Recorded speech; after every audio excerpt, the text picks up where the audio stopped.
Welcome to the Peace Talk, this time with Professor Mark Sedgwick. Mark Sedgwick is a British historian. His field of research is Sufism, but not only Sufism, but also Traditionalism and Esotericism. He is a professor of Arab and Islamic studies at Aarhus University in Denmark and chair of the Nordic Society for Middle Eastern Studies. He was a founding father of the European Society for the Study of Western Esotericism. He wrote and published several scientific articles and books on terrorism, Sufism, Mysticism, and Islam. Professor Mark Sedgwick, I'm very glad and honored that you found the time for this talk. Thank you very much indeed for inviting me. So before we discuss your books and field of research, let me begin with a personal question. What motivated you to study, and did you have any academic role models? I think that I've always been interested in how different societies work ever since I was at school. And I remember when I was 16, 17, something like that, going on a school trip to the Soviet Union, which in those days for people who were living in the United Kingdom was very much an unknown and different society. And that's actually what first got me interested in history. Originally, it was Russian history and Soviet history when I was at school. And then later, some years later, I found myself in Egypt. And of course, once again, that was a society which was very different from the society that I'd grown up in. So there was an awful lot to try and understand, both in terms of history and religion. And that's really how it all started. As far as academic role models are concerned, when I think back, I actually think that my major academic role model was in fact my PhD supervisor, Sean O'Fahe, who was an Irish English scholar teaching in Bergen in Norway. And he had previously taught at the University of Khartoum. And I was in that point living in Cairo. And one of the things that I really learned from Sean was the importance of treating with respect those who weren't studying, which is something that he was extremely good at, taking them seriously and treating them with real respect. I mean, people sometimes say treating with respect, and I'm not sure they always mean it. They may mean not treating it with disrespect, but no, this was real respect. And that's something that I've always tried to remember myself. I don't know how successful I've been, but it's something I've tried to remember. That's very nice. Yes, it's very important, especially for an academic. Yeah, I mean, of course, I once had mentioned this to somebody who said, "Well, I work on the history of the SS, so occasionally this can be problematic, but I think generally, yeah." Yeah, and it's very important to discuss, especially politics and political views. In a democracy, you have to debate. You have to debate politics. So otherwise, it's not working. Otherwise, it's not a democracy. So we have to sit on a table and discuss politics. So, and discussing politics on a table means to respect each other in this sense. So yeah. No, I think so. I think so. Yeah. So it's very important. As academics, we should begin our discussion by defining the key terms we are using and words and concepts. So I know it's difficult, and I know the subject and the term Sufism means a lot, and it could be seen on many different perspectives. I know we can talk for maybe 10 hours, what is Sufism, and we still don't come to a conclusion. But let us try to define key concept and words. So what is Sufism, and what is the difference, for example, between spirituality on the one hand and esotericism on the other hand, and religion maybe? So there are similarities, but there are also very big differences. Yeah. Okay, so starting with Sufism. To cut a long story short, as you suggest, I think that really one can say it's two things. It's a practice, and also it's a theology. And the practice is partly religious and partly social. The religious practice is that Sufis do all sorts of things in terms of prayer and fasting and other ascetic practices.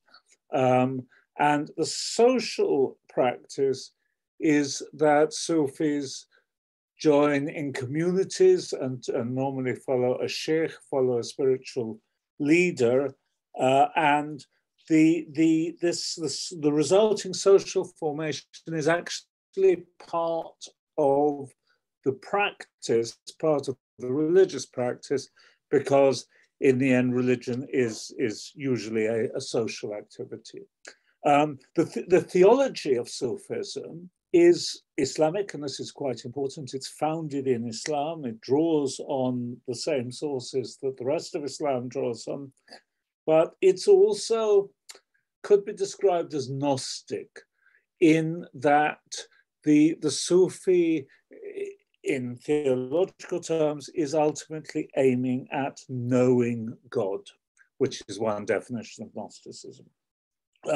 You could also say that Sufi theology is Neoplatonic because it draws quite heavily on Arab philosophy, and Arab philosophy, of course, itself draws quite heavily on late antique philosophy, especially on the Neoplatonic philosophy of Plotinus and people like that.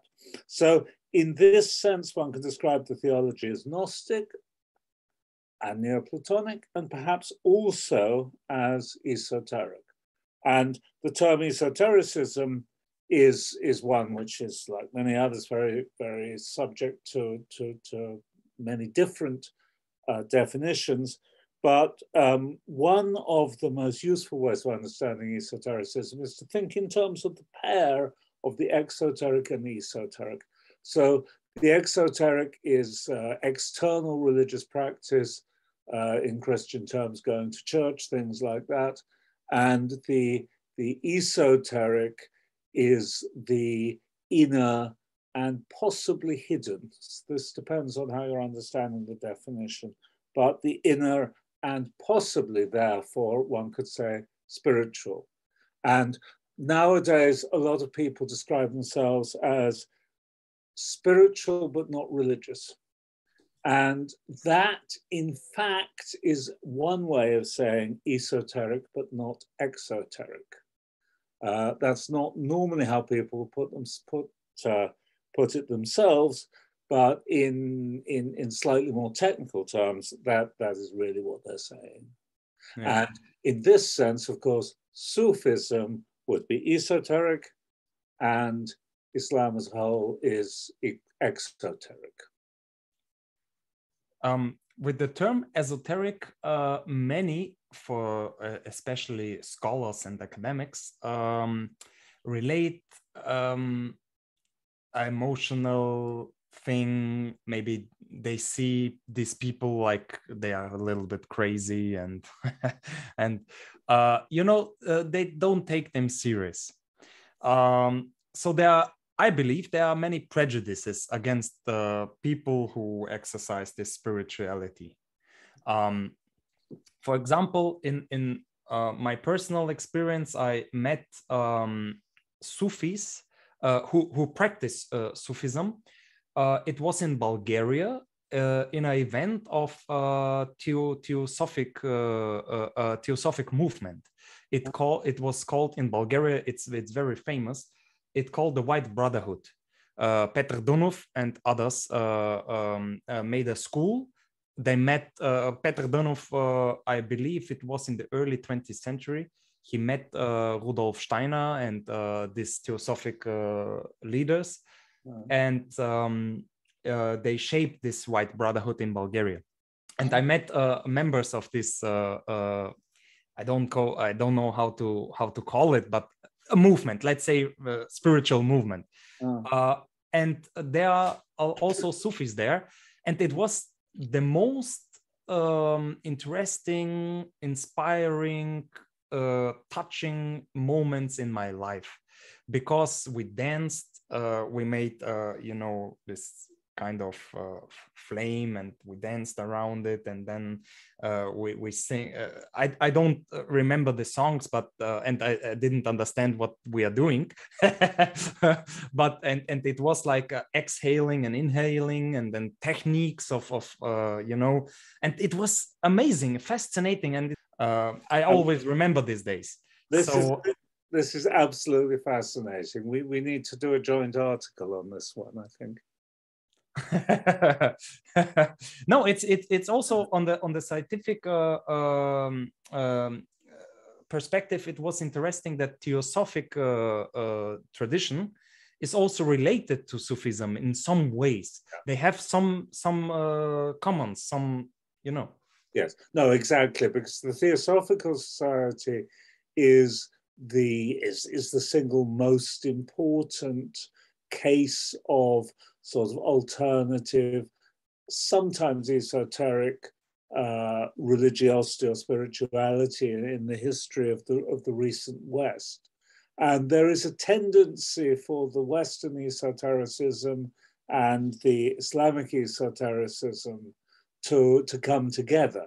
And of course, in a country like Bulgaria, which lies partly in the Western sphere and partly in the Turkish, or shall we say Ottoman sphere, that on the one hand, it makes that sort of meeting more possible, but on the other hand, it also makes it more difficult, because that sort of contact has produced transfers, but it's also produced a certain amount of hostility over the centuries. So that, as I say, is absolutely fascinating. I had no idea. I need to learn more about Bulgaria, clearly. And that's really super interesting. And what you were saying about people regarding the esoteric as not entirely serious. I mean, this is, of course, a problem that has some justification, because under what one could call the esoteric, or especially the occult, is some very serious philosophy and theology, but also, how shall I put this, a certain amount of rubbish. This, if you go into any bookstore and you look in this sort of occult or spirituality or whatever it's called, you will find translations of some of the most important works ever written in human languages, and you will find stuff which intellectually is really not terribly serious. And the trouble is that I'm not sure whether this is a scientific term or not, but the nonsense part of it tends to give a rather bad reputation to the whole thing. But this is how it is, and I suppose there's something in it for everybody, in a sense. Those who find the nonsense satisfying, it's there for them, and for other people, there are the other aspects of the whole phenomenon. Yeah, I totally agree with you. And me as an anarchist and also an academic, I see it different. And so I like the spirituality, I like the feeling, and I love to meditate with Sufi music. And it gives me a lot. I personally gain a lot. But on the other hand, I don't take them seriously in the sense that the dogmas, it's like two different things. I don't accept every dogma, and I like the spiritual part and the meditation. In my opinion, to be kind to other people, to treat your body well, to eat healthy, to make sport, to meditate, to don't be selfish. It's written almost in every religion. So this is, I believe, universal values. And you can combine it with anarchism, you can combine it with humanism, modernity, democracy, you can combine it with religious thoughts. So yeah, I believe, I accept the Gnostic part and the spiritual part, but the dogmas they can keep for themselves. Well, I mean, of course, that's, you know, this is a view which many people would agree with you, and in one interpretation, the dogmas are associated with the exoteric, and the other stuff, the spirituality, is associated with the esoteric. Now, that, of course, gets on to a discussion about how the exoteric and the esoteric fit together. Yeah, that's also quite amazing. Yes, and you mentioned Neoplatonism, and it did influence the Jewish, Christian, and Muslim thinkers and the tradition, and I would agree. For example, on many things of Neoplatonism, but also I think I find many things that I don't agree. For example, I don't believe in an independent existence of evil. For example, they compared it to darkness, for example, which does not exist in itself, but only as an absence of light. So there are many things that we can discuss and debate, and I don't know where they take this knowledge, where this knowledge comes from, how a person, how a human being can know about God and can know about the evil. Is it, you know, I'm very skeptical. I mean, of course, for the historian, you can trace the transmission and development of certain understandings backwards in time for rather a long time, and ultimately you're probably going to end up with Plato. But where did he get it from?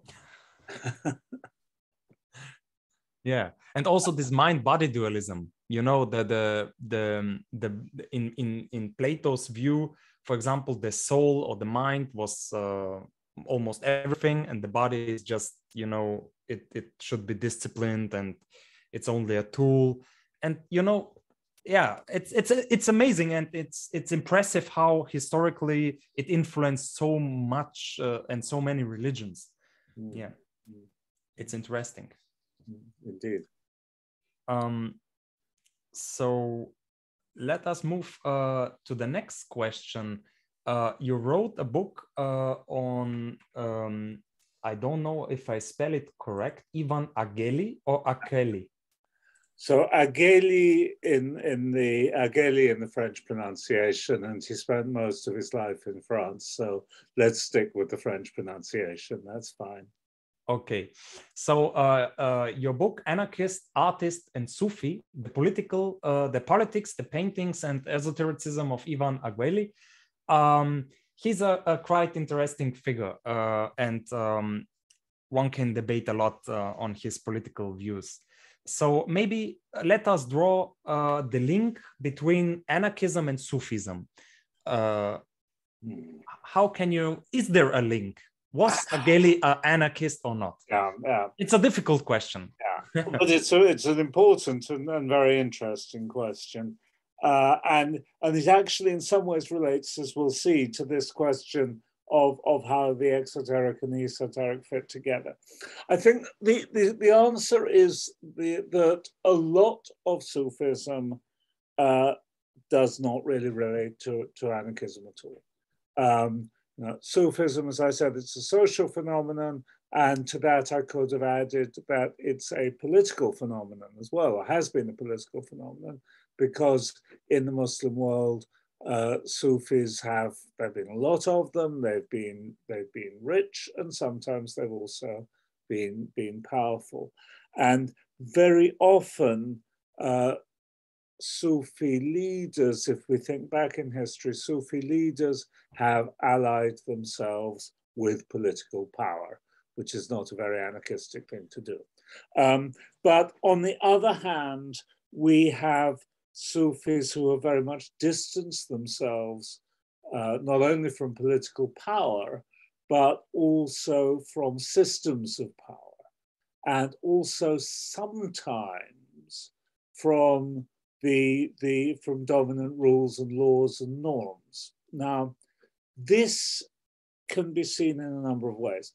One of the ways to see it is that, as I said, Sufism is in some ways Gnostic, and it's about getting to know God directly. Now, if you have got to know God directly, if you have made direct contact of that sort, do you still need all the rules and laws and practices that other people are obliged to follow? And this is something which has actually been controversial throughout the history of Sufism.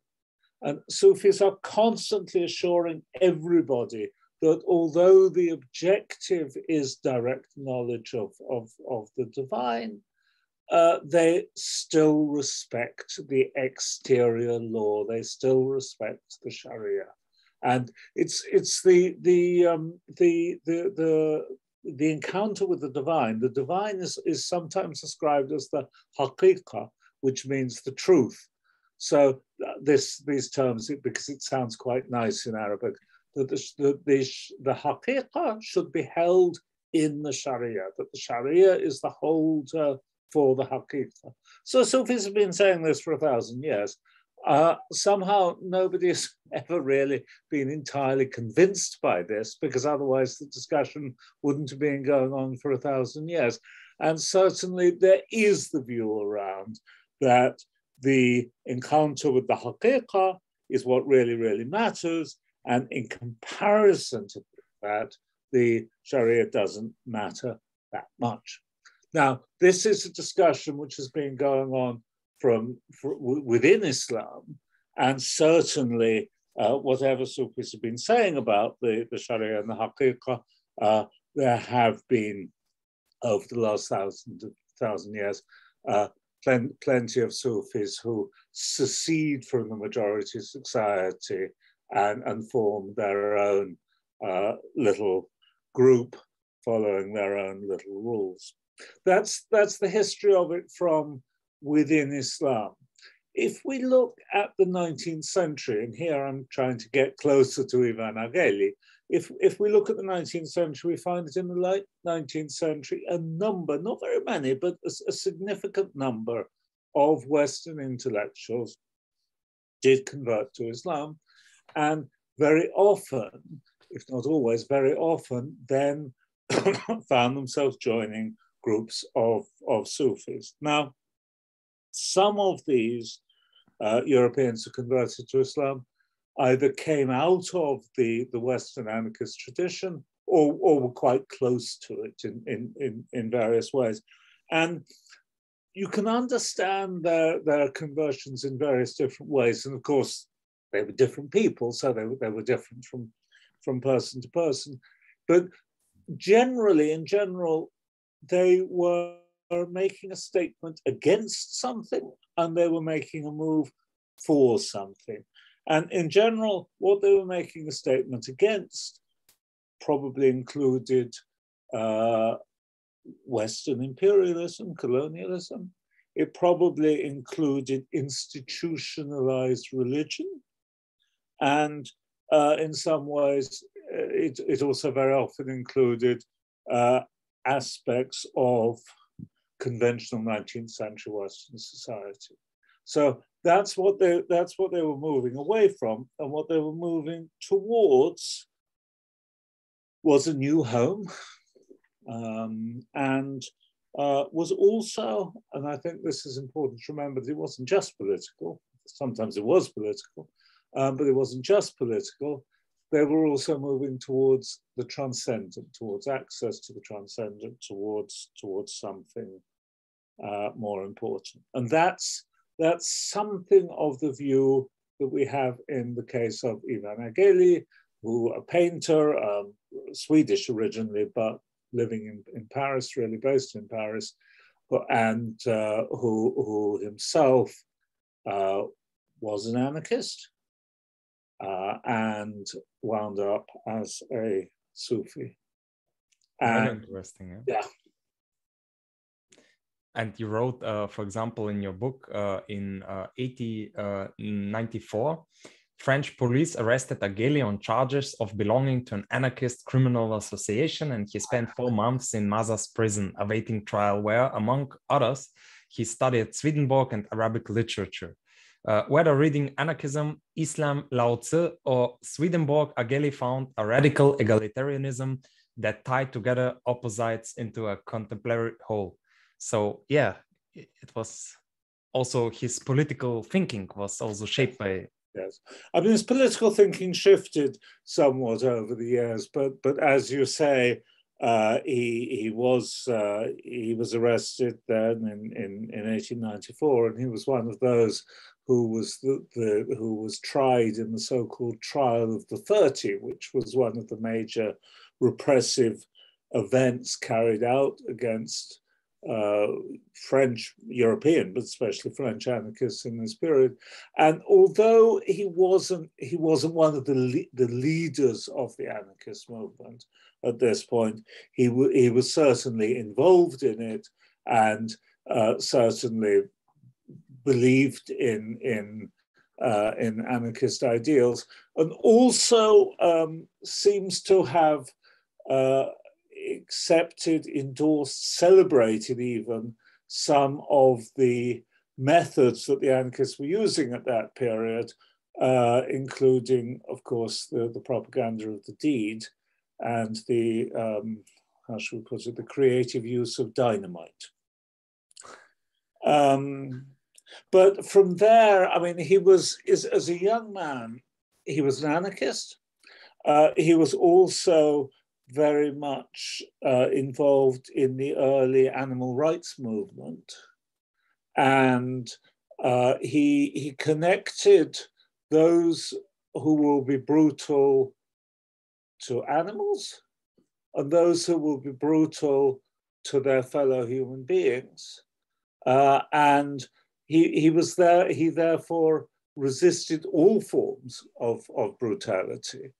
And it was in this connection that he himself took direct action in the cause of animal rights when there was a proposal to introduce into France the same sort of bullfighting that was practiced in Spain, which of course resulted in the death of the bull normally, which Aguéli saw as yet another example of the brutality of human beings against defenseless animals. And he decided to defend the bull by shooting the bullfighter, which fortunately for him, I think, fortunately for the bullfighter as well, the bullfighter was simply, the bullet went through his arm rather than killing him. So Aguéli, when he was arrested and tried, obviously, and he got away with a small fine because there was a lot of public sympathy with what he'd done, because there was a lot of resistance to the idea of bullfighting.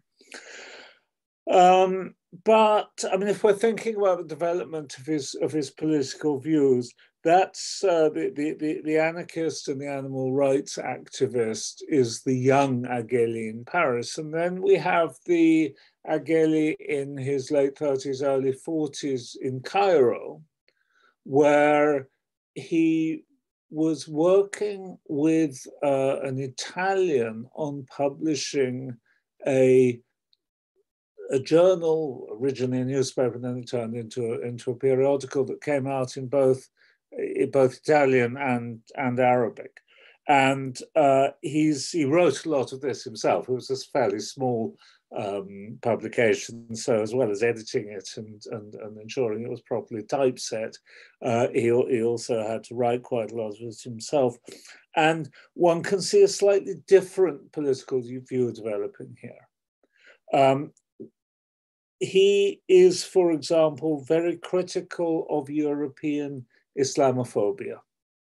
And the first known use of the word Islamophobia, or rather Islamophobia, because he was writing in Italian, in print, is at the hand of Aguéli. So he was very much objecting to Western Islamophobia, and on the other hand, he was objecting to the Europeanization, Westernization of Arabs and Egyptians, and he was for the real classic Muslim, somebody who represented the glories of Islamic civilization, somebody who represented the learning of Islamic scholarship, and not people who tried to be sort of second-rate Europeans. And at this stage, it's where he begins to write most about Sufism, because Sufism he sees as central to traditional Islam, central to the glories and achievements of Islamic civilization. And of course, Sufism at this period was rather under attack by modernists who saw it as not progressive and rather superstitious and not rational and things like that. So this is the point where Aguéli's political sympathies move over from anarchism to Sufism, which he's not seeing as he's seeing Sufism as religious or spiritual, not as political, but it has a political significance because it stands in one particular side in the battle that's going on between modernizers and traditionalists.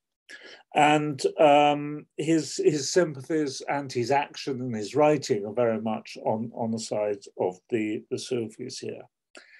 This is a point where there is a slight complication in the story, because this journal is actually being paid for by the Italian government as part of Italian attempts to do what we would now call public diplomacy. Italian attempts to portray Italy as quite different from those nasty European colonial imperialist powers like the French and the British. Now, of course, as we know, this turned out not really to be true, because as we know, Italy went on its own imperializing adventures in Libya and so forth. So Aguéli was cooperating with the Italians just before this happened. Now, we have the benefit of hindsight and therefore can say, well, what's this anarchist Sufi exponent of traditional Islam doing working together with the Italian imperialists? But that's because we know that they were Italian imperialists. Even though Aguéli was dropping in and out of the office of the Italian ambassador in Cairo, he didn't actually know what was going to happen later. So I think that we can possibly forgive him there. Very interesting story, yeah, and very interesting involvement of his political thought and practice. In your book, you also described his political thought, and it's astonishing how he thinks. For example, he was arguing that the solution to the apparent conflict between individual and community lay in first realizing their harmony rather than antagonism.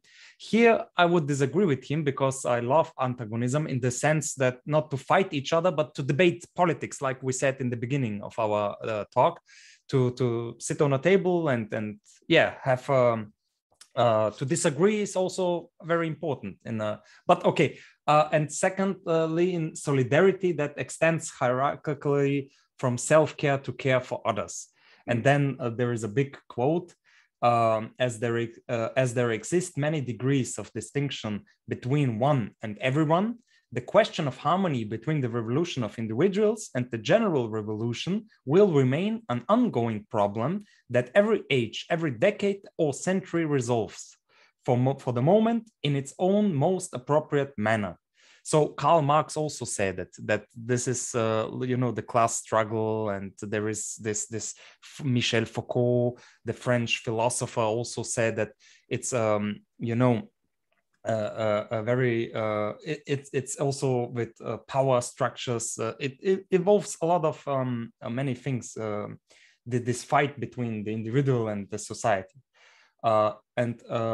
To move on, we have already received the solution of our generation. And here he's a true anarchist, because his conclusion to this problem is quite amazing. The union of individualism and solidarity has worked with tremendous impact right under our eyes for several years. This union is called syndicalism.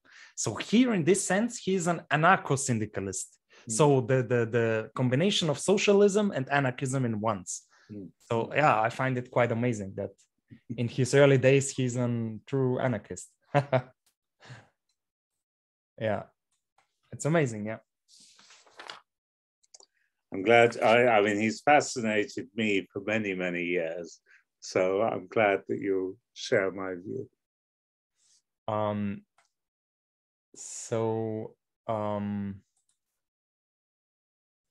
You mentioned the evolvements.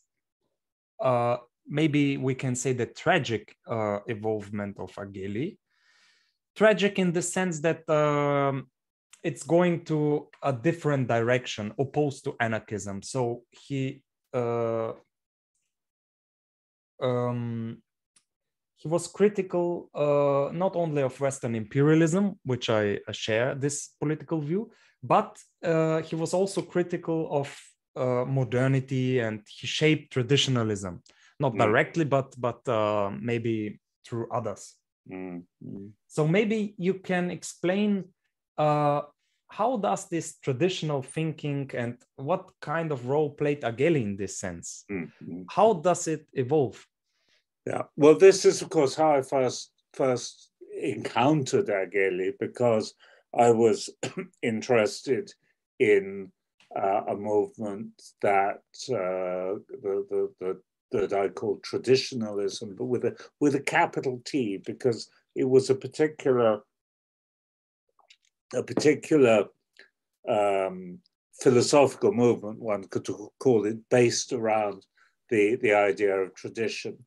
And it has a very clear, very special understanding of tradition, which was used by the founder of this tradition, who was a French amateur philosopher called René Guénon. And Guénon used the term tradition to refer to what he understood to be the ageless spiritual wisdom, esoteric wisdom of humanity. So when Guénon is talking about tradition, and when people in this context are talking about traditionalism, they don't just mean, in fact, they don't at all mean putting certain things on a Christmas tree in a traditional fashion, or eating particular things on Christmas Day, or anything like that. Anything as banal as that. They are referring to the spiritual wisdom of humankind. Now, the connection between Guénon and Aguéli is that after spending many years in Egypt, Aguéli returned to France, and in France, in Paris, he met the young René Guénon, and in 1910, 1911, the two of them were working together on a very minor journal, even more minor than the one that Aguéli had been working on in Cairo, called La Gnosis. And this magazine, this journal only came out for a year and a bit, and then collapsed. But it was the journal in which the first ideas of what later became traditionalism were developed.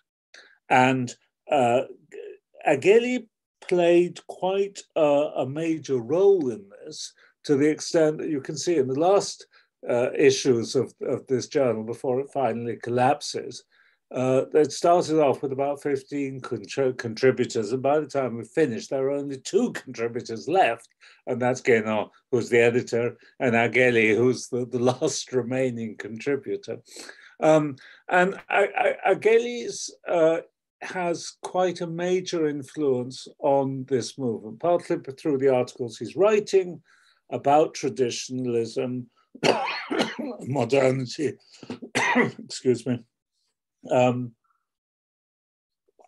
but also indirectly, because you can see in Guénon's own later writings various ideas he's developing, which he must have got from Aguéli, because they're ideas that Aguéli was familiar with through his time in Egypt, through the contacts he'd had with Sufis in Egypt, through his study of Arabic texts of Sufi theology and so forth, which Guénon could have got from nowhere else. So Aguéli does have a definite impact on this movement. And his idea that in Egypt at the time when he was there was this struggle going on between the modernizers and the old-fashioned Sufis, between sort of modern rational ideas and progressive ideas, or so-called progressive ideas. That's quite important. The struggle going on between them and classic real Sufism and so forth.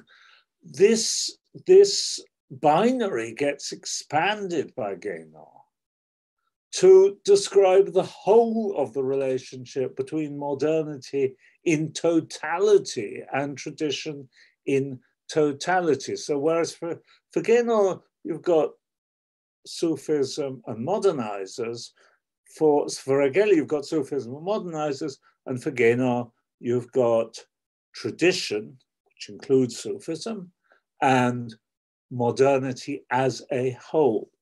So after Aguéli has died, because he was killed in an accident, tragically, in 1917, when he was still quite young, this movement after the Second World War, this movement that he's helped start, develops further under the control of Guénon, through the writings of Guénon and a growing number of collaborators and so forth, and becomes a movement which is very widespread and has an impact not only in religious areas, but in political areas. And this is where the story gets a bit uncomfortable, because the chief political traditionalist in the 1920s was an Italian by the name of Julius Evola, who had slightly difficult relationship with the fascist regime because he thought it was too left-wing. He placed himself to the right of fascism, and he had also had some slightly difficult relationships with the Nazis, because he thought that their understanding of racial science was, just too simple. I mean, I'm telling this story in slightly humorous fashion, but the fact of the matter is that Evola was working with the SS in 1942, and afterwards he said that he, of course, knew nothing about all these awful things that were happening. But frankly, that's extremely hard to believe, and there's absolutely nothing funny about what was happening then, as we know. So the political application of traditionalism during the fascist and Nazi period was very much associated with fascism and Nazism, and today this is a major stream within the radical right. And one of the more famous readers of Guénon is an American called Steve Bannon, who crops up in the news occasionally. And without Bannon, probably Trump would never have been elected. So, I mean, then of course, this gets us into some very difficult questions about to what extent we should understand President Trump as an anarchist, because he was certainly trying to destroy a lot of world systems. Yes, I mean, this is a completely different question, however. Yeah. Yeah, I mean, in rhetorical sense, maybe he was radical, but no ways he was an anarchist, because he was the symbol of power. He had a lot of money, and his way of manipulating other people, and so on and so forth. So yeah, but yeah, like you said, there are many protagonists of traditionalism. You mentioned also in I believe in your books, and also in one interview, Abdul Haidi and René Guénon, and there are many others.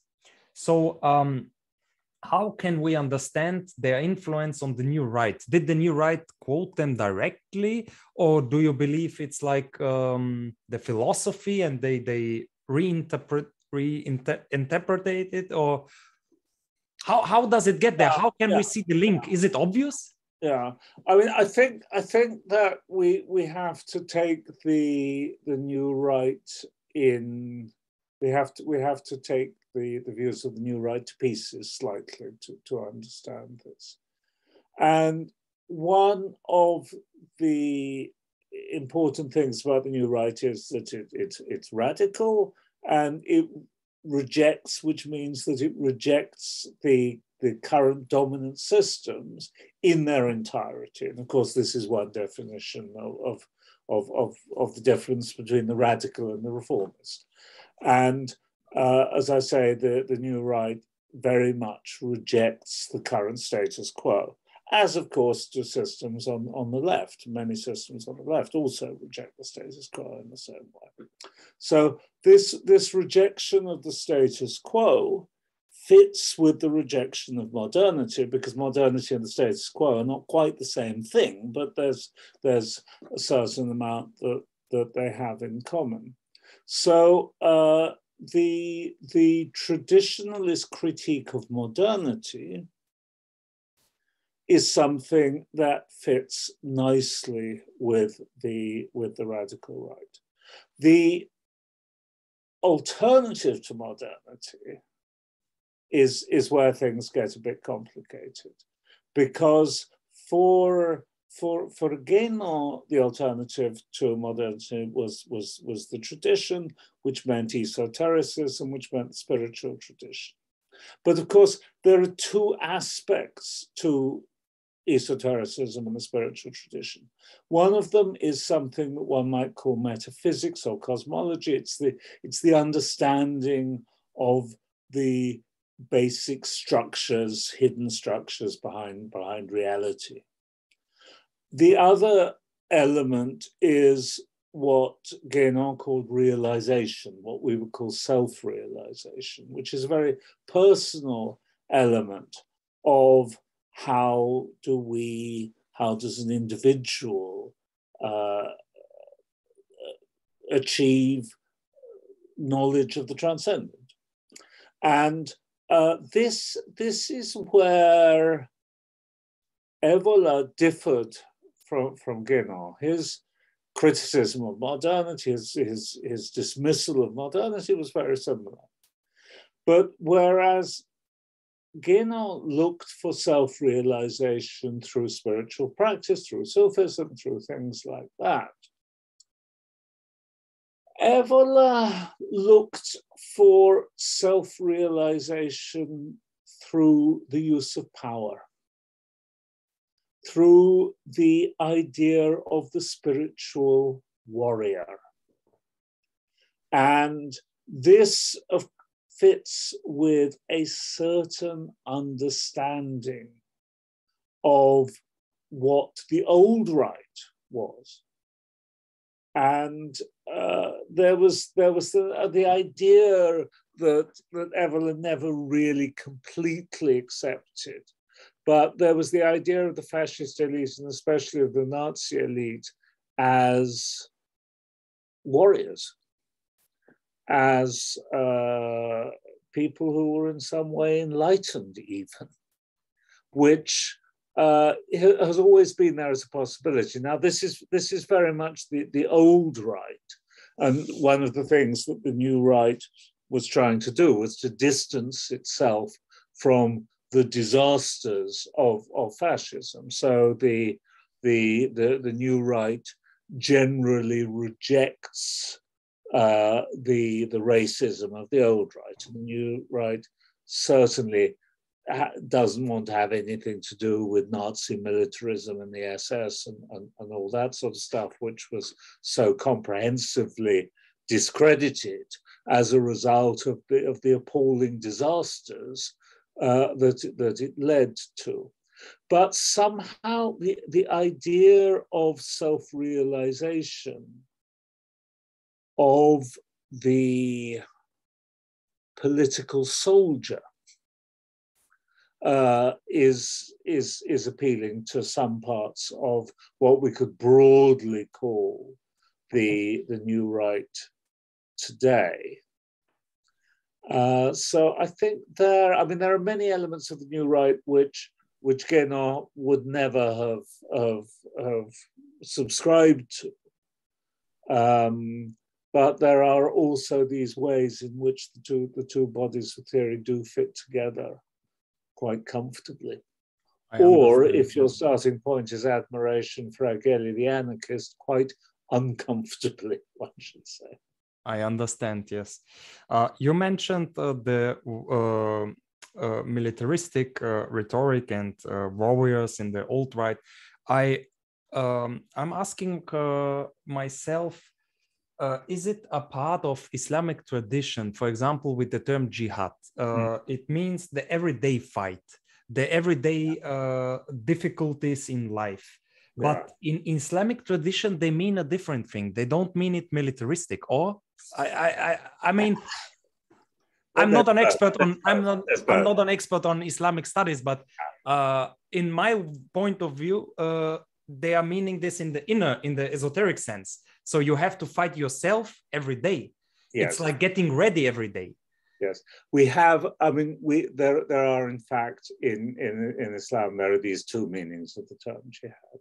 There's jihad against the nafs, jihad against the lower self, which is the internal spiritual struggle, which we find in slightly different formulations in nearly all human spiritual traditions, and nobody has any particular problem with that.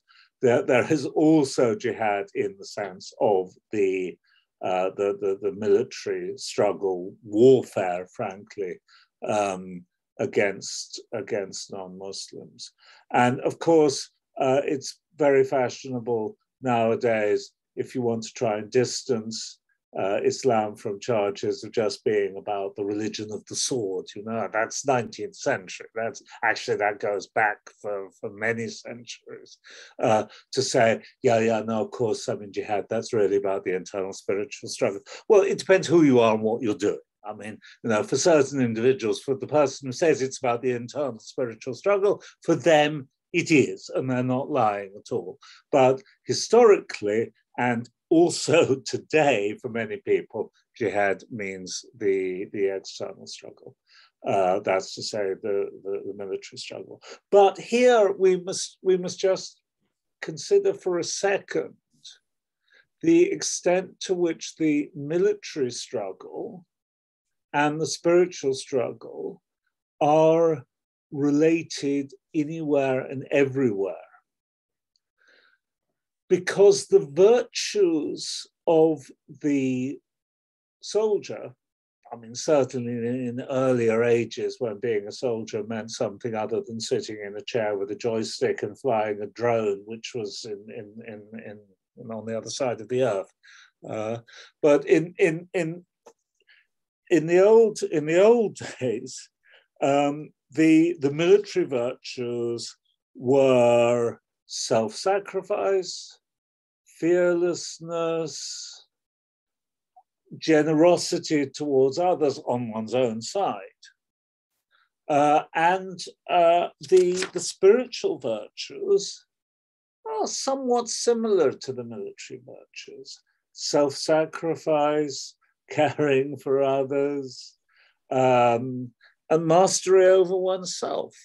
So the saint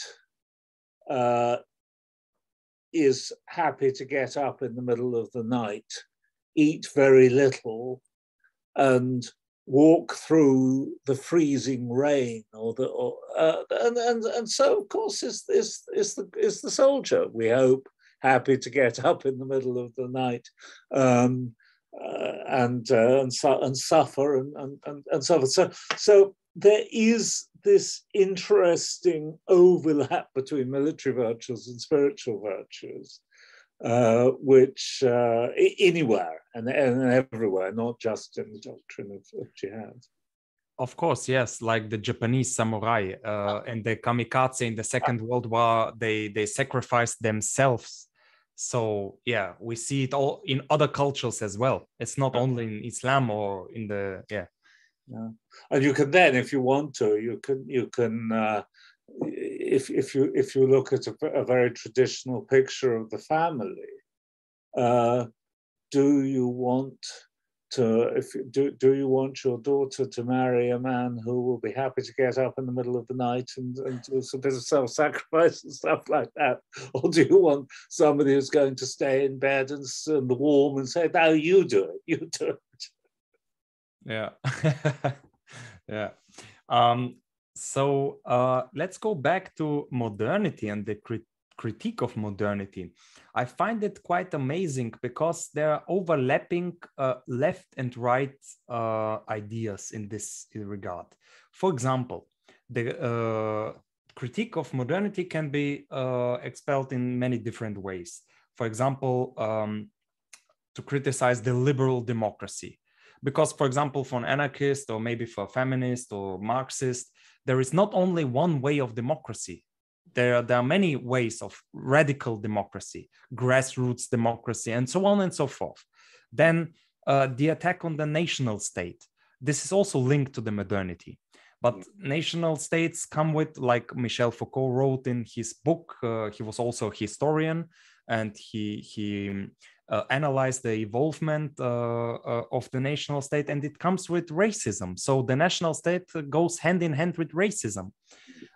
Then there is capitalism, the capitalist production, way of production. It goes hand in hand with the exploitation of others. For example, in Africa, like we know, resources, cheap labor, and so on and so forth. So there are many other points that, for example, left wing or the political left would agree on. So it's difficult to draw this line. I believe it's a thin line. For example, Zygmunt Bauman wrote Dialectic of Modernity. Adorno and Horkheimer wrote Dialectic of Enlightenment, in the sense that, okay, what progress do we see, in the sense that there was this Holocaust and this tragic event and the Second World War, and we postulate, there is progress. Where is the progress? So, and yeah, I can go on and on. So, but the point is clear.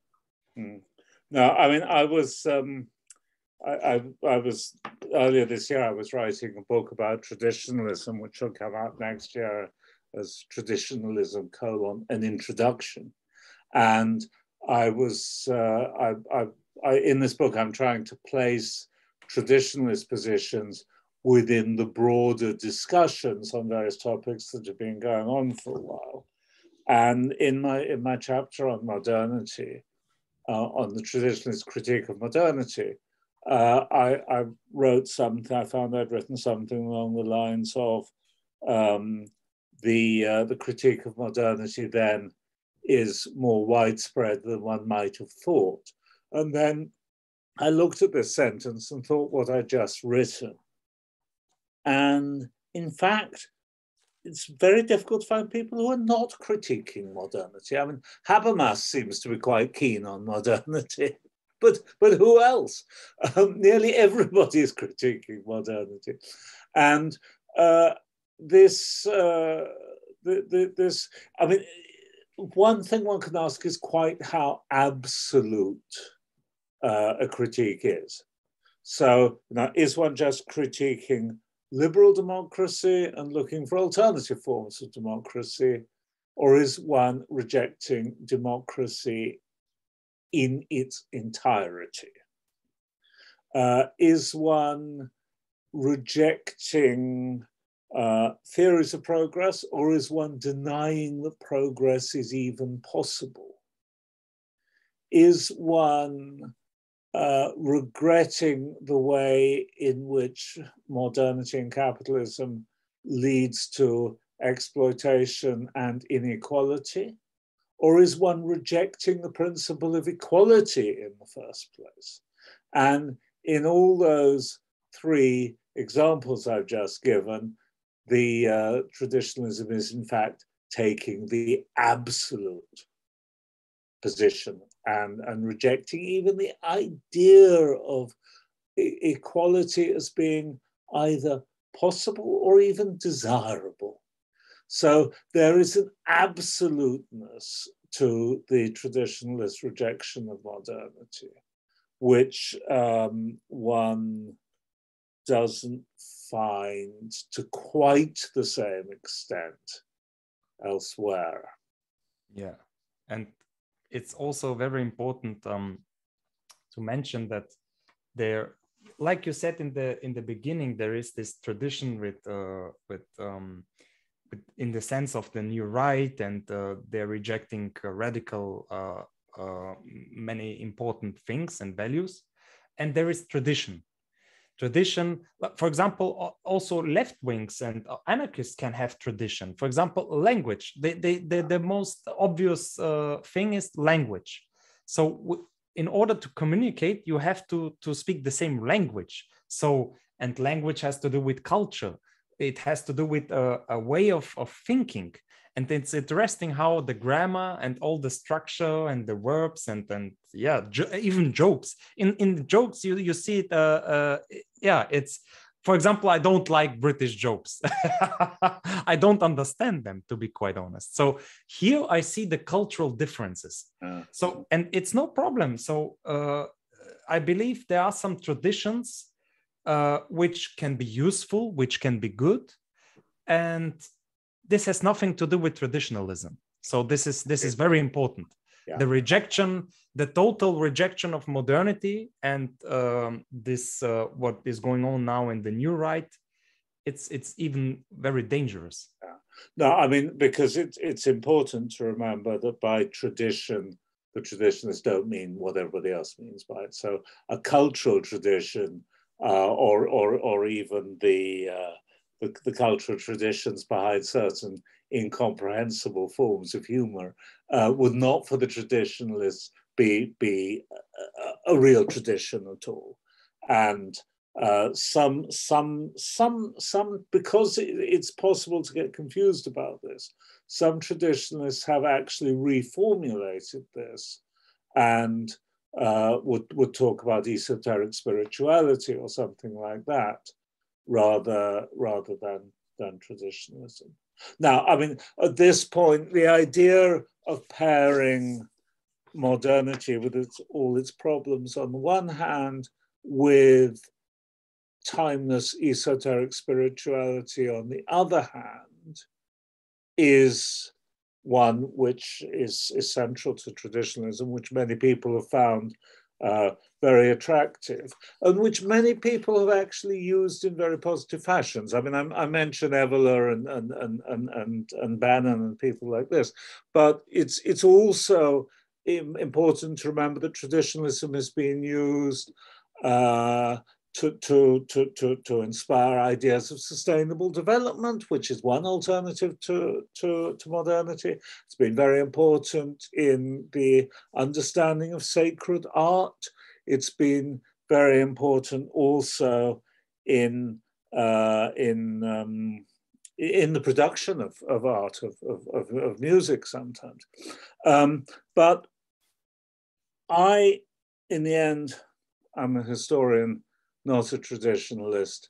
So that's why I feel obliged to put a question mark over the idea that there is such a thing as immemorial spiritual esotericism, because these things are always subject to human interpretation. And there is the transcendent is one thing, and the human understanding of the transcendent is another thing.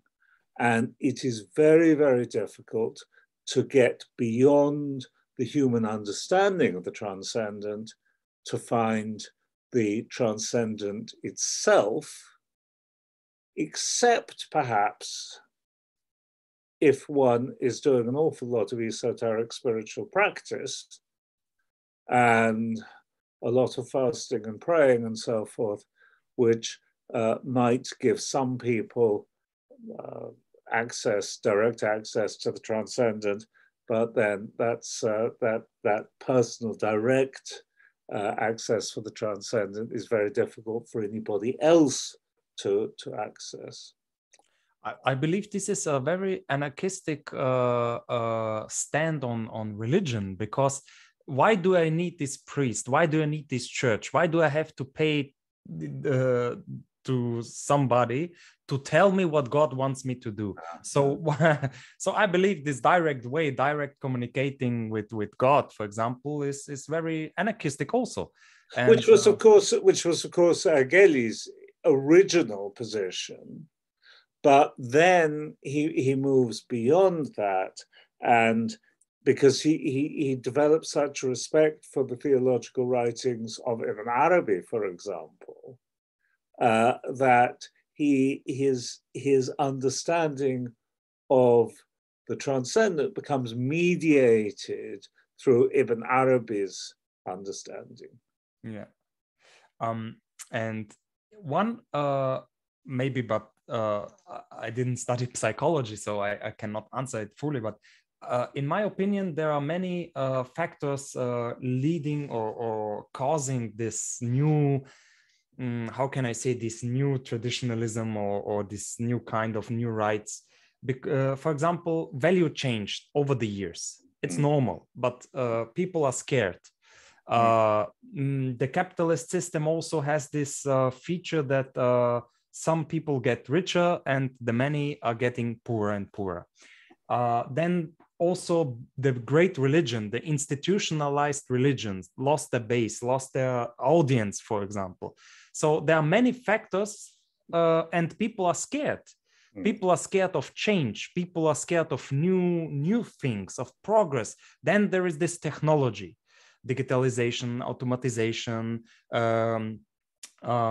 and so on and so forth, artificial intelligence, and now they are manipulating the weather. Then there are, many research on genomes and many things, and people are scared.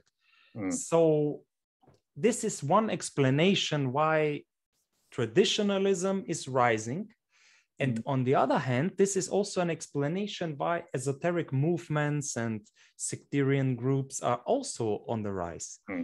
So because people need some explanation, people need some, to hold somebody to hold on, or, No, I mean, I think it's important that people often talk about the decline of religion and growth of secularism and secularization and so forth. But it's important to remember, as you've just said, that what has actually declined is institutional religion. Yes. And not human religiosity, but organized institutional religion. And this seems to be the case absolutely everywhere, certainly everywhere that I've looked. I mean, in Islam, for example, there's the whole institution of the ulama, of the religious authorities, which has grown up over centuries, and in the 19th century was sort of captured by the state, by these new states that were growing in the Arab world, who brought the ulama, the religious authorities, under their control because they knew this was a way of exercising control over the people. Except, of course, the people were then no longer interested in the ulama once they were under state control and looked to other places. And this, I mean, the combination of the way that human religiosity is still there, but established religions have lost most of their power.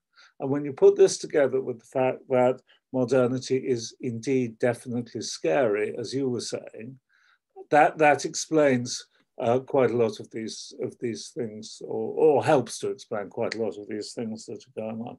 I mean, modernity is scary, we have to admit this. But modernity also does have some good things about it. I think we should put in a word for modernity. I would much prefer to go to the dentist tomorrow than 150 years ago. Of course. And 150 years ago, some medical problems I've had in my lifetime, which have been reasonably easily dealt with, I would have been dead many years ago. Me too. I broke my leg, so yeah. It's a miracle that I'm still alive. So yes, here I totally agree. Yes, of course. And there are some values like the Enlightenment bring us educating all the people, not only the priests and the rich guys. So it's, yeah, we have some egalitarian values as well in the Enlightenment. So modernity goes hand in hand with Enlightenment. So yes, some values are good, of course. One question I forgot to ask is the difference or the similarity between the Dervish and the Sufi. It goes back to our first question, what is Sufism? But yes. I forgot it to Well, I mean, it's basically linguistic. That Sufi is Arabic, and Darvīsh is Persian and therefore Turkish. I mean, Sufism is a very large phenomenon, and it's found in an area classically. I mean, nowadays it's found almost everywhere on the planet Earth. But before people started running around the place in steamships and that sort of globalization was going on, it was found everywhere from Morocco to Indonesia, so from the Atlantic to close to Australia, and a phenomenon that covers such an enormous area is going to develop certain local forms and also local terminologies. But so very often the same thing is called several different things in different places at different times. And often it's not quite the same thing. So yes, I mean, there is a certain association, but basically a dervish and a Sufi are the same thing. I understand. And because the Dervish, I think, are more famous because of this dance. They're dancing around in circles. Yes, this of course goes back to the early European encounter with the Orient, which in fact the modern European, I mean, Europeans had encountered Islam a long time ago, but the modern encounter tended to be diplomats going on missions to the Ottoman Empire, and writing a book about their experiences when they got home. And the dervishes, the whirling dervishes, as they called them, were extremely famous and still around as a tourist show in Istanbul. There used to be the whirling dervishes, the howling dervishes, and the something else dervishes. the howling dervishes have lost their fame, and we just remember the whirling ones. But it's terminology once again. I understand. And are they also so male dominant? Because the you know, all the institutions, and like, for example, the Theosophic movement of the White Brotherhood in Bulgaria, it's called Brotherhood. So it's in the even the name is like patriarchal. So I mean, I think that generally religious and spiritual organizations tend to follow the gender norms of the place and the time. And if you look at the Theosophical Society, for example, its important international leaders tended to be female. I mean, Helena Blavatsky herself, Annie Besant after her, and throughout the classical international Theosophical Society, there were a remarkable number of women which reflected the changing gender norms in the late 19th century in the United States, which is, of course, where where the Theosophy originated, and then also in the United Kingdom. So I think I have to try and be polite here. I think this may tell us more about gender norms in Bulgaria than gender norms in the Theosophical Society. And of course, it's the same. It's the same with Sufism. If you go to a society which is extremely male-dominated and where women are not educated at all, and the public sphere is very male, then you will find that Sufism is male-dominated. Whereas if you go to somewhere like Beirut today, where women are educated and gender norms are shifting very much towards in the direction that we find them in the West, you'll find that the gender roles are much more equal. And if you go to the West, where religiosity tends to be more female than male, you will find cases of Sufi groups in the West, in the United Kingdom, in the United States, especially, which are female dominated. So the central question is, what are the norms of the society, I think, rather than what are the norms of the practice. And my last question, do you see, let's, we jump a little bit, but it's a very important topic, I believe. Do you see a contradiction in the traditionalist political thought? Because, for example, nationalism, it's obvious. The growth of one nation state means oftentimes the decline of other nation states. And for example, what I mean by contradiction, for example, Martin Sellner is the Austrian king of identity politics. He's the king of the new right in Austria. And he's very famous in the fascists and neo-Nazi movement. And for example, this ideal of the blonde couple, for example, with blue eyes, it's still in his point of view a tradition and a value in itself. But isn't it contradicting, for example, the traditional traditionalism and the political thought of, for example, I don't know, Islamic radicals, fundamentalist, Islamic fundamentalists? Yes, no, it is. And I mean, you're pointing there to one of the fundamental contradictions in the current radical right, that the identitarians are some of the most radical on the right, and the identitarians draw on the new right, and they draw on Alain de Benoit, and they are drawing also to some extent, sometimes, depends a bit who you're looking at, on Evola and on the traditionalists.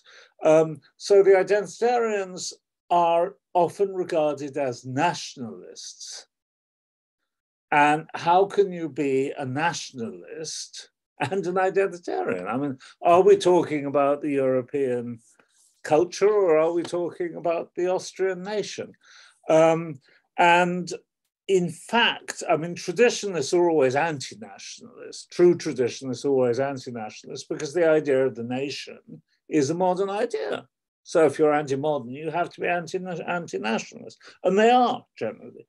But the way that European politics is working at present, if you want to appeal to a broad group of people, you have to go on about the nation.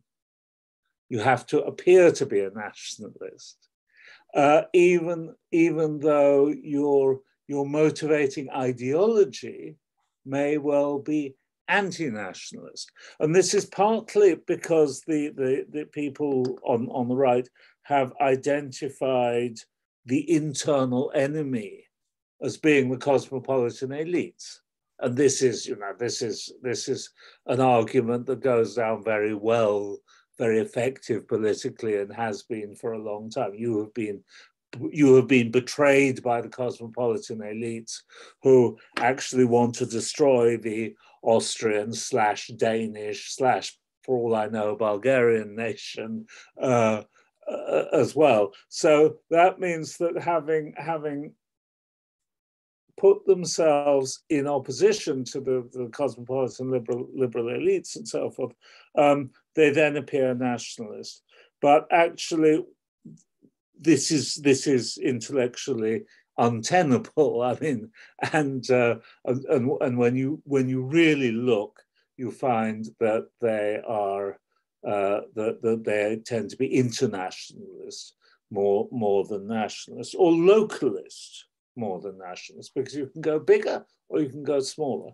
The blonde couple is something that Evola would have got very annoyed about, because this is one of the things that Evola told the Nazis, that biological racism may be fine if you are trying to breed prize dogs or possibly racehorses, but human beings are a lot more complicated than that, which is something that I myself agree with. I've never quite understood why the Nazis allowed Evola to make such an obvious point, which was very critical of their own positions, and not only to make it in public, but to make it in German translation in books published in Nazi Germany. I mean, of course, Evola himself, being an Italian, wasn't blonde. There are so many contradictions. If we, for example, read Hitler's Mein Kampf, there are so many contradictions in one book. It's quite amazing that you have. How can you take this guy serious? It's amazing. No, it's really. He speaks of the Untermensch, of the Slavic Untermensch, and then yeah, it's amazing. And then the Croats, for example, fight side on side with Germans. So yeah, it's absurd. And then there's always also this kind of a myth that Oswald Spengler puts it the fall of the West. Yeah. Yeah. So, but how you define West? Without the Egyptians, the West would not have any numbers, for example. Mm-hmm. So there is this construction of West and East and Orient and Occident. So yeah, and very contradicting political views. So yeah, it's quite amazing. But people believe in it, and they are still growing. And yeah, for example, in Germany, the AfD is also a strong political party. Yeah, so yeah. This is the age that we live in. Yeah. Polarization, and also the social media is also very polarizing the people, and yeah. So I don't have any further questions. If you want to add something. I think we have covered most of it. in a very enjoyable conversation. And I'd just like to thank you once again. I thank you very much for your time, for sharing your knowledge, and your interesting books. And it was a pleasure talking to you. Equally. So have a nice day or evening. And you. Bye-bye. Bye.